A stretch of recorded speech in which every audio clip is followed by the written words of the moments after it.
The use of non-competes is now shifting across the country. Many states are limiting the use of non-competes. Several states have enacted or are considering prohibitions on non-competes. Nationally, the Federal Trade Commission is engaging in a rulemaking that could ban non-compete agreements between employers and employees. What does all of this mean for your business? Are there alternatives to non-competes that can protect your business? To help bring all of this into focus, we've created a 3-part series called Alternatives to Non-Competes. I'm Leanne Lee, and you're listening to Baker Hosts. Our third and final episode, Intellectual Property Alternatives to Non-Competes, dives into specific intellectual property tools and approaches that can serve as alternatives to non-competes. Our guests today are Joyce Ackerbaum-Cox and John Siegal, co-leaders of BakerHostetler's non-compete and trade secrets team, and intellectual property partners Lisa Collins and Christina Moser. Let's listen in. Thank you for joining us today for the third and final installment of our 3-part series, Alternatives to Non-Competes. My name is John Siegal, and I'm hosting this together with Joyce Ackerbaum-Cox. We're the co-heads of BakerHostetler's National Non-Compete and Trade Secrets Practice Group, with lawyers who do this work located in 16 offices from New York to LA, Orlando and Atlanta to Seattle and San Francisco.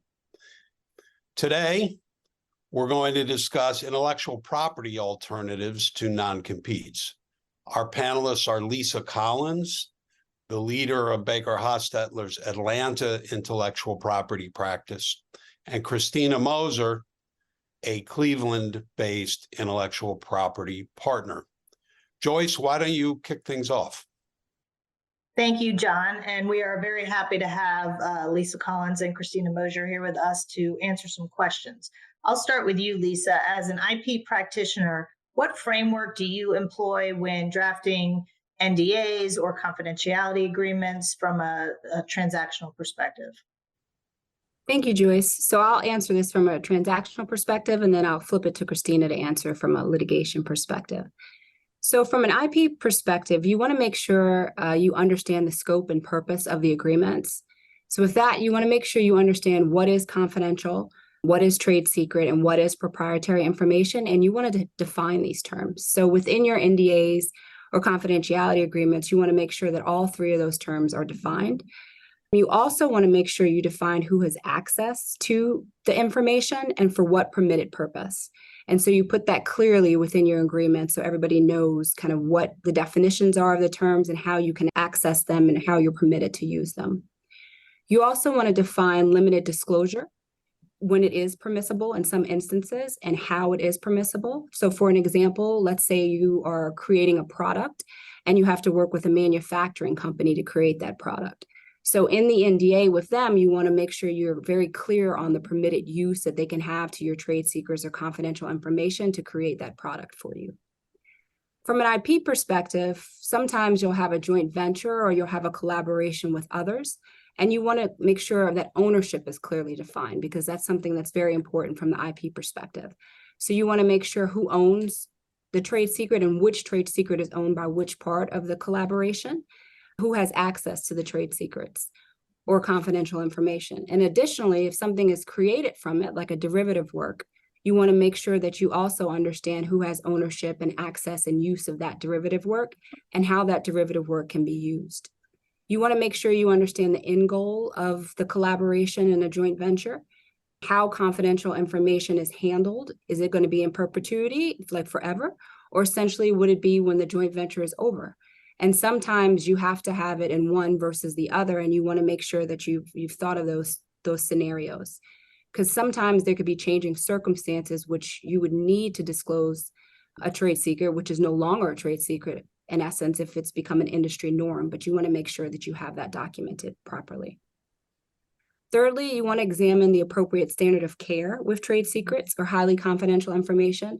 They should always be at a heightened standard and one no less than that you would hold the documentation and the information within your company, but you still want to make sure it's at least at a heightened standard that you have.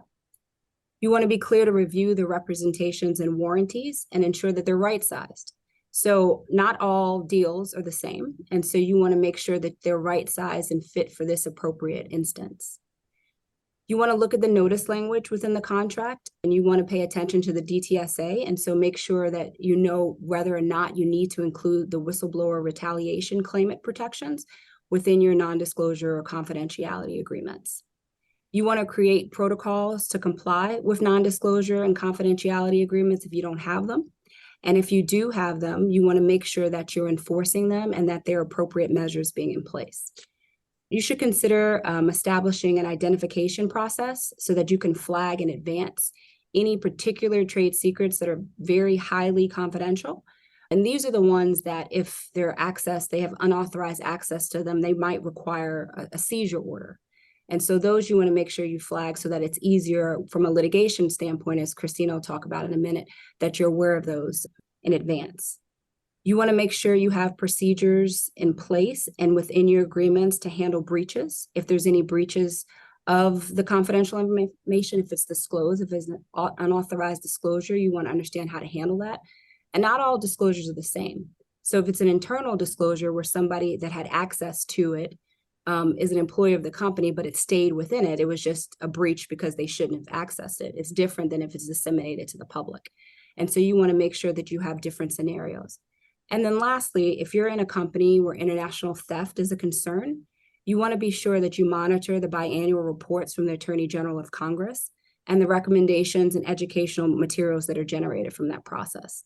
And the reason you want to do that is because you want to make sure that you evaluate the reporting options that your company can pursue based on the industry that they're in, and also that your company is appropriately represented in any future congressional evaluations and developments on the issue. So now I'll turn it over to Christina to talk about from a litigation standpoint. Thank you, Lisa. And from a litigation standpoint, while a run-of-the-mill kind of one-size-fits-all non-disclosure agreement is better than nothing, it's not optimal when it comes to litigation for several reasons that companies sometimes find out when they're well into litigation. One of the first things that companies need to consider is their jurisdiction. So while the Federal Defend Trade Secret Act is federal in scope, each state has their own interpretation of it based on the cumulative effect of their trade secret law to that point. And so that provides a framework through which they're interpreting the federal act. And some of the states have a lot more leeway in terms of how they allow things like misappropriation of trade secrets to be alleged. So, for example, some states have stronger inevitable disclosure doctrines, and some states don't recognize it at all. So it's important to know which state your agreement is likely to be litigated in and identify those, likely, the place of incorporation for the parties, the principal place of business for the parties, where, if it's a joint development, any work is going to be carried out. Those are the most likely fora for consideration of these types of disputes. And, in choosing one of those based on how favorable it is to protecting your trade secrets is a good idea ahead of time. And that way you can also minimize any future debates over jurisdiction or venue by having an exclusive jurisdiction or venue clause choosing that jurisdiction. And there are other procedural advantages and substantive advantages depending on where you are. So keeping the location and the choice of law and venue in mind is important. Also, some states, I mentioned the differences between the states. Some states treat non-disclosure agreements as restrictive covenants. So non-competes aren't the only restrictive covenant out there. A lot of courts will look at non-disclosure agreements through the same lens. And so if your language is really broad and the court finds that it's too broad, then you run the risk of some courts holding it to be unenforceable. So one of the things that you should consider in drafting a non-disclosure agreement is including a detailed severability clause so that if, one portion of the agreement is held to be unenforceable, the court has the power granted by the parties to rewrite the agreement. Many states will do that anyway. They will rewrite an agreement to make it enforceable, to lessen the scope of it, to make it more specific. But some courts do not. And so if you're in one of those jurisdictions, or you might be in one of those jurisdictions, it's important to pay attention to protecting yourself ahead of time by getting that detailed severability clause in place. And based on the nature of the agreement, you might want to consider going into more detail than you ordinarily might in terms of defining the trade secret and the types of information. So, for example, if you're in a jurisdiction that doesn't enforce non-competes, one potential way of addressing that is to identify customer information as something that's protectable, and not just customer information, but specific types of customer information. So a customer or subscriber or client ordering history and preferences, the vendor or supplier or reseller pricing or customization capability, all of those are more specific and are more likely to be held to not be overbroad if they come before a court. And another important consideration is how the information is likely to be shared between two parties. Is it going to be via email? Is it going to be in person? Are there going to be hard copies, or is everything going to be electronic? And then develop methods in the agreement for addressing those specific modes of communication, so that there's less confusion later on whether or not a disclosure was permitted, and making sure that at the conclusion of the relationship, the information can be disposed of. And finally, one of the additional clauses that you could consider is, in addition to having your specific trade secrets that you anticipate exchanging identified in the agreement, include also a savings clause for disclosures that might not be marked, but are of a specific type that parties ordinarily would recognize to be confidential information. And also keep in mind that when you're drafting a non-disclosure agreement, there's a potential in third-party litigation that information regarding that other party needs to be released. So the more specific you are about what type of information is actually covered by a non-disclosure agreement, the better off you'll be down the line if you're called to produce information about that customer or that business relationship in litigation involving a third party, and specifically what notice requirements there are. Great, thank you. Lisa, I'm going to ask you another question, because we're trying to give folks some tools in terms of protecting their trade secrets from the outset. What can you tell us about trade secrets protection plans or protection programs that companies can put in place? And maybe you can highlight some of the key things you see that companies typically forget. Okay, so I think there's generally 5 general guidelines for a good trade secrets protection program. So I'll go over each one of those. So the first one, audit. So you want to make sure that you have an initial audit of your trade secrets, and that you routinely conduct an audit, and that you consistently enforce any policies you have. It's very important that you know what you have as a trade secret. So that's the importance of the initial audit, essentially, so that you can understand exactly what you have as trade secret, confidential, and proprietary information. And the reason you want to make sure you routinely conduct it is to make sure that it's still maintained, and also that the same things that you had previously are still a trade secret. And when you're doing this audit, some of the things that you want to consider are, what measures do you have in place to secure the trade secrets? You always want to make sure that the measures you have in place are in industry standards and best in practice. You want to also make sure that you're utilizing these measures. So sometimes people have things that they can do to protect their trade secrets, but then they don't do it. So you want to make sure that you actually are utilizing these measures and keep abreast of standards. If you have a compliance program, you want to make sure that you consistently review it and enforce it in relationship to your trade secrets. If you do not have a compliance program, you could consider developing one, because you want to make sure that you have the policy in place that individuals know how to maintain your trade secrets and that they are enforcing it appropriately. The second thing you want to make sure you do is that you have the right agreements in place. And so you want to think of having a non-disclosure agreements. all employees should sign an agreement that requires them to keep the company's proprietary information, trade secret information, confidential. And this agreement should not be in like a handbook. It should not be buried in a document that people may or may not read. It should be a standalone document that you have. And so you want to make sure that you have that and that you have the employees execute it.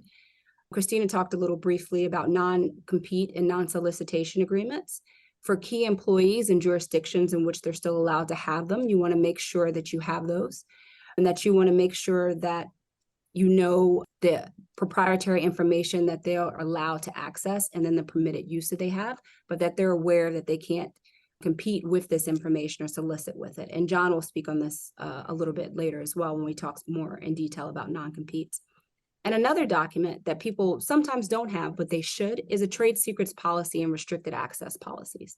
So you want to make sure that you have written policies in place that specifically and in detail describe what is a trade secret, not necessarily your trade secrets, because those you want to keep secure, but just what is proprietary information, how should they be accessible. And so employees that need to know this from a need to know basis and for their permitted usage, they understand what the policy is and what the restrictions and so forth are.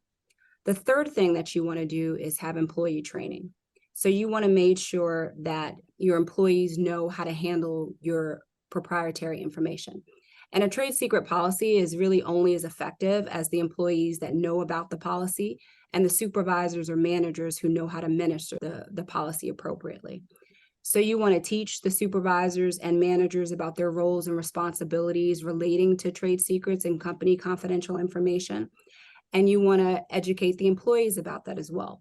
And then you want to remind them. I would recommend annually, at least reminding them. The more specific and consistently apply the policy, the easier it is for employees and everybody to apply. Think of it like your cybersecurity policy, like most companies have to do yearly now.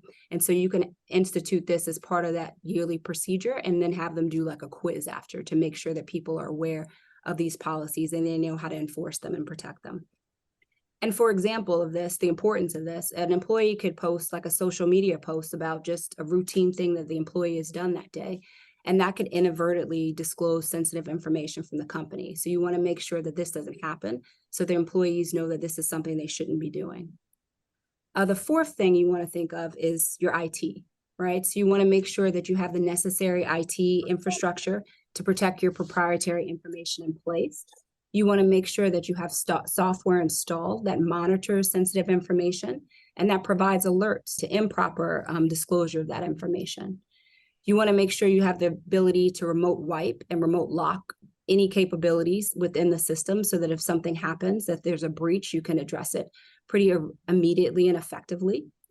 If you're a company where employees are allowed to bring their own device or have their personal devices that they can use for company-related business, you want to make sure that if it's not synced to the company's network, that it has to be accessible to the company. And you will need a document for that, essentially, where the individual employee is signing off, allowing you to be able to access their device if they want to use it for company business. Or you could install software on the employee's personal device to allow them to use it for company business, or otherwise they shouldn't be allowed to use it. You want to monitor and manage any downloads and uploads of information, especially your trade secrets and proprietary confidential information.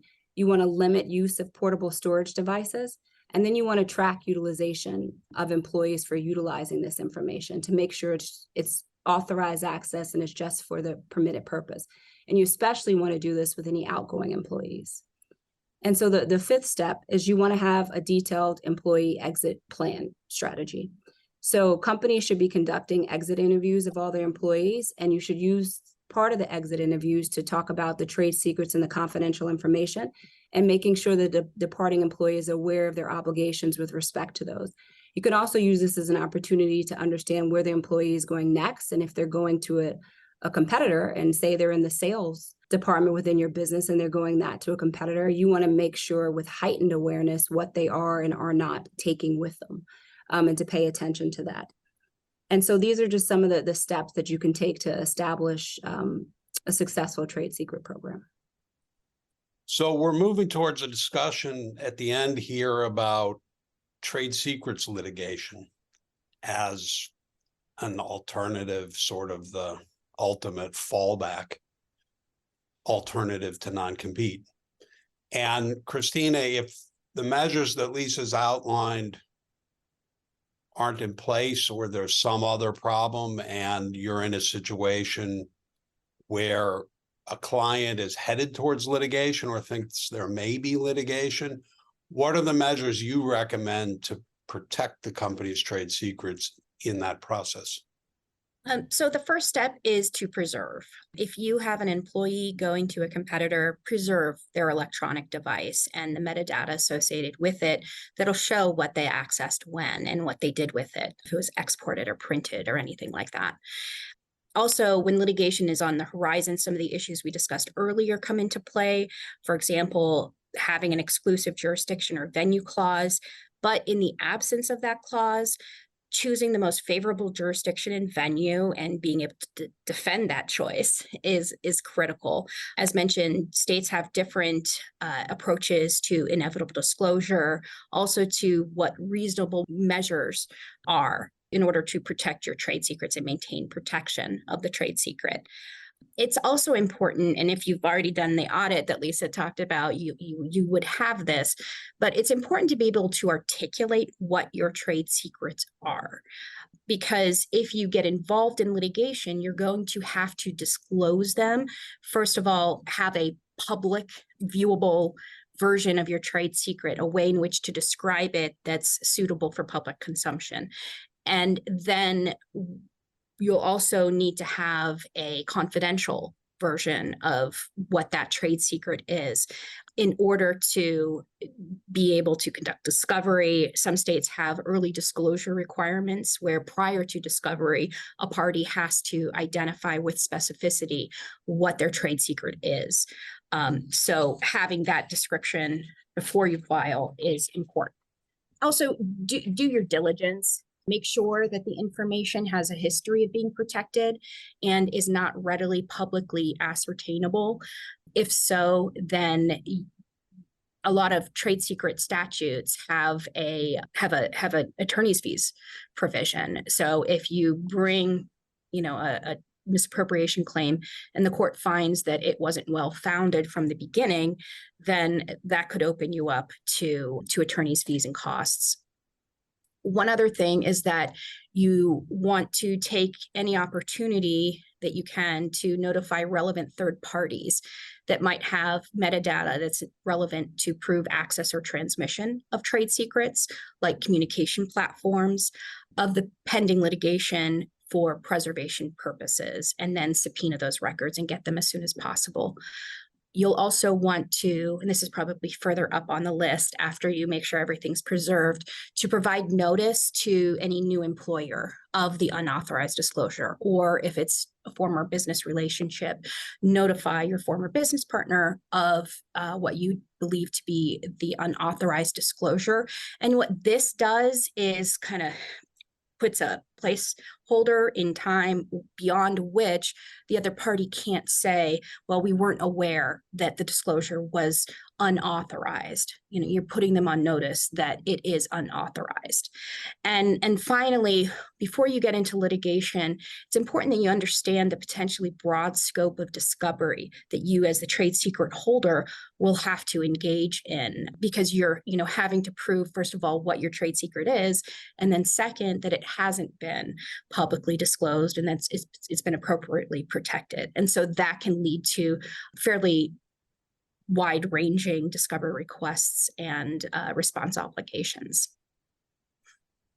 So thank you for that. Now we're going to talk a little bit about trade secrets litigation and whether and to what extent it really is an alternative to non-compete, because the movement toward reducing or eliminating the role of non-competes in regulating the market for employment has been premised on the idea that trade secrets litigation is a viable and efficacious alternative.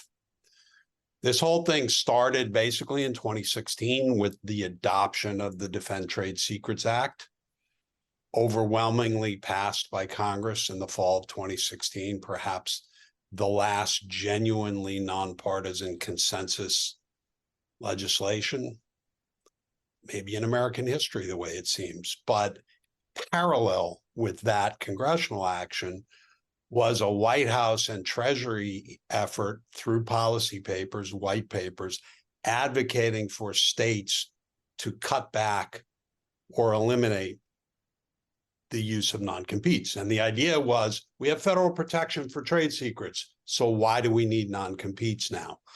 And the entire body of academic research comparing the California example where non-competes are banned with other states is likewise premised on the idea that trade secrets litigation is a viable alternative to non-competes. The FTC's proposed rule says so expressly. So to see the impact of the scaling back or prohibition of non-competes on trade secret litigation, I think we have to take a step back and just revisit the basics of non-competes, right? There are restraints on trade, restraints on the employment market, measured under a rule of reason.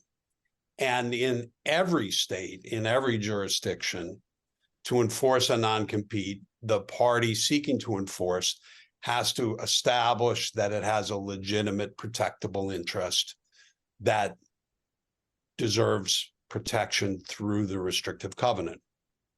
There are 5 or 6 such, and I think we need to talk about each in terms of what will happen with trade secrets litigation if and when non-competes and other restrictive covenants disappear or are limited in your jurisdiction. So the protectable interests are trade secrets, confidential proprietary information that does not rise to the level of a trade secret, customer relationships, employee relationships, often described in some jurisdictions as goodwill, and then the amorphous concept in some jurisdictions of unique employees. So is trade secrets litigation an alternative to protecting these interests? Let's start with protecting trade secrets. It's not as obvious as it sounds. If you look at California, there's certainly more trade secrets litigation.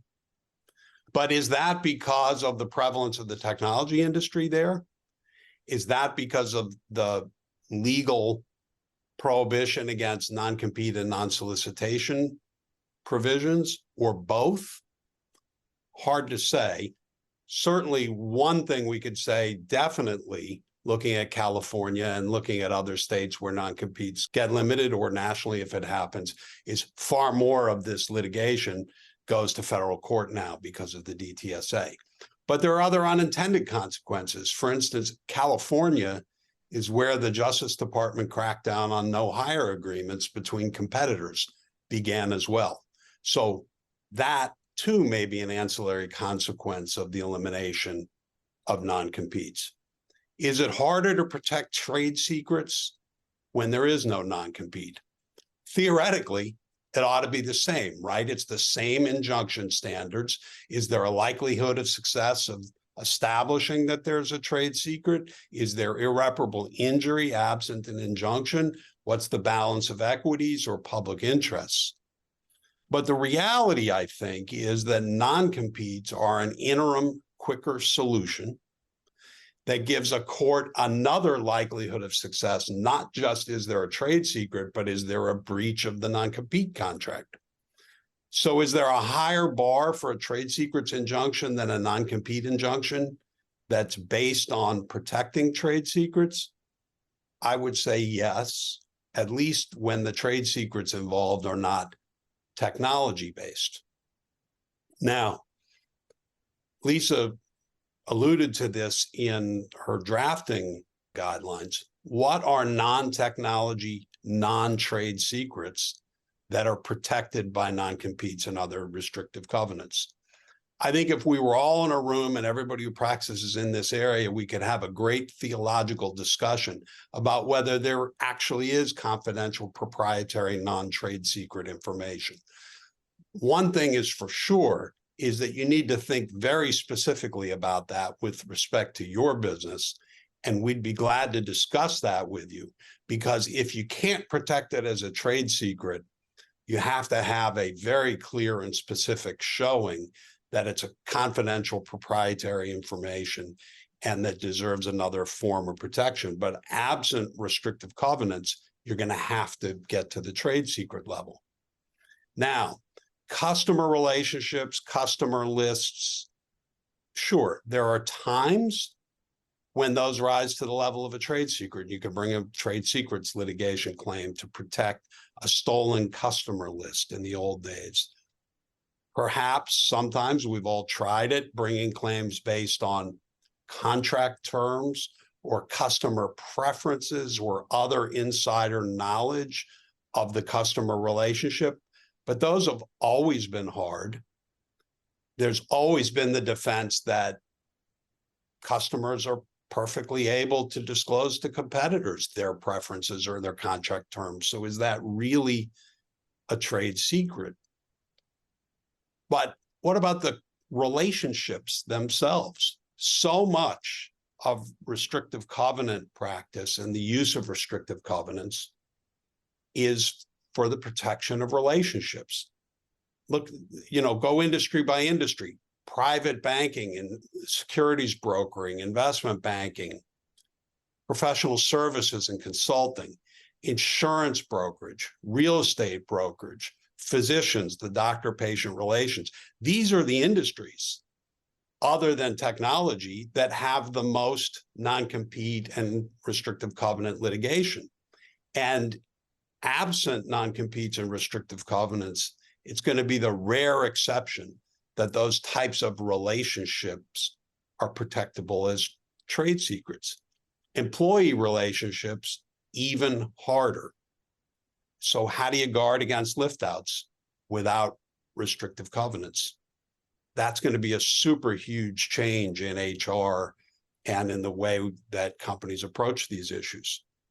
I think it's fair to say that in the absence of restrictive covenants, or as they become harder to enforce, people-based protections in relationship businesses are far more at risk.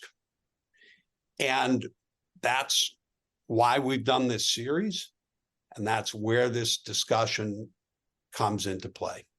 That's where the tools we've discussed in this series need to take a far higher priority in your employment, intellectual property, litigation prevention practices, garden leave, other provisions to protect the business during transitions, to make sure you transition the role and you have time to do it, employee benefit and compensation tools that we discussed last week, non-solicitation agreements where permitted, but they are decreasing in efficacy everywhere.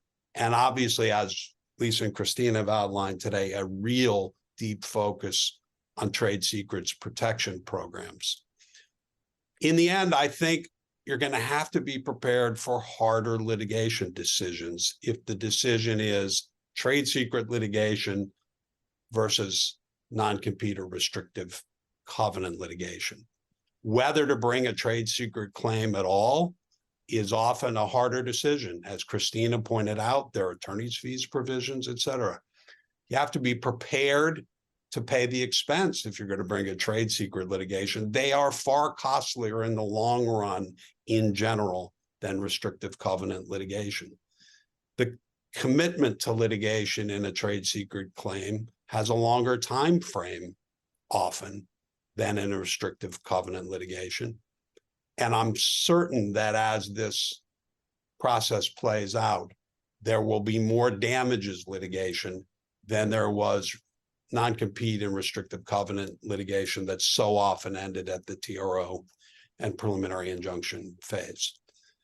So with that outline of the difficulties that we're all facing as we seek alternatives to non-competes, Joyce, I turn it back to you to close out the session and the series. Thank you, John, and thank you, Lisa and Christina. I think that the information you provide here is really helpful. I think that from my personal experience, I've really seen clients struggle with the front end on the preventative items, audits, and having those preventative measures in place, which are going to be critical. And I couldn't agree more that we're going to see the most difficult aspect of this in the employee protection, sales, and other types of jobs and industries where customers are particularly involved. But stay tuned. We are staying abreast of all these issues and we'll continue to bring them to you. We hope you found this series informative. As you've seen, we've got lawyers who specialize in this area, in the IP, employee benefits, employment, commercial litigation areas in all of our offices. We've brought you a little bit of a representation of each of those or some of those folks. To the extent you have any questions, please feel free to reach out to any of us or, of course, to John or I, and we can always direct you to the appropriate person within our group or our team or for the state you may have at issue. And we hope that you all enjoyed the series. Bye-bye. Thank you, John, Joyce, Lisa, and Christina. If you have any questions for them, their contact information is in the show notes. This is the final episode in this series, and we thank you for joining us. As always, thanks for listening to Baker Hosts. Comments heard on Baker Hosts are for informational purposes and should not be construed as legal advice regarding any specific facts or circumstances. Listeners should not act upon the information provided on Baker Hosts without first consulting with a lawyer directly. The opinions expressed on Baker Hosts are those of participants appearing on the program and do not necessarily reflect those of the firm. For more information about our practices and experience, please visit bakerlaw.com.